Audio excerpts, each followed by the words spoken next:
Hello, good morning. তো আবার চলে আসলাম তোমাদের সাথে সকালবেলা একটা সুন্দর ব্লগ শেয়ার করতে। তো এখন বাজে হলো 11টা, আর কালকে এসেছি আমি দাদার বাড়িতে। তো আজকে সকালটা শুরু হয়েছে দাদার বাড়ি থেকে।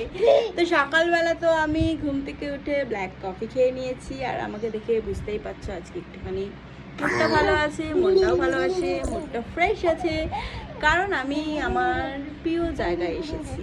এই জায়গাটা আসলে আমার যতই মন খারাপ থাকুক না কেন ঠিক ভালো হয়ে যায়। তো দাদা চলে গেছে দাদার কাজে, আমি আর আমার এই যে ছানা এখন ঘরে রয়েছি। আমরাও একটু পরে যাব দাদার স্যালনে। তো এখন হচ্ছে একটু পাস্তা বানাবো, দেন পাস্তা খাবো, তারপরে স্নান করব, বাবুকে স্নান করাবো, তারপরে তো চলো বেশি বক বক না করে আগে পাস্তাটা বানানো যাক। এখন একটু টিভি চালিয়ে দিচ্ছি, অ্যাকচুয়ালি ও না, আমিও একটু গান শুনবো সেই জন্য টিভিটা চালাচ্ছি। আর এদিকে দেখো চুপটি করে এখানে পাস্তাটা নিয়ে নিয়েছি, আমার এটাকে একটু সেদ্ধ করতে বসাবো, মানে একটু জল দিই। তো এদিকে আমার পাস্তা সেদ্ধ হয়ে গেছে, আর এদিকে আমি একটু পেঁয়াজ কেটে নিয়েছি, কারণ আলু ভাজার মতো আমার এখন সময় নেই, প্রচণ্ড পরিমাণে খিদে পেয়ে গেছে। তো এটা নামিয়ে নিলাম।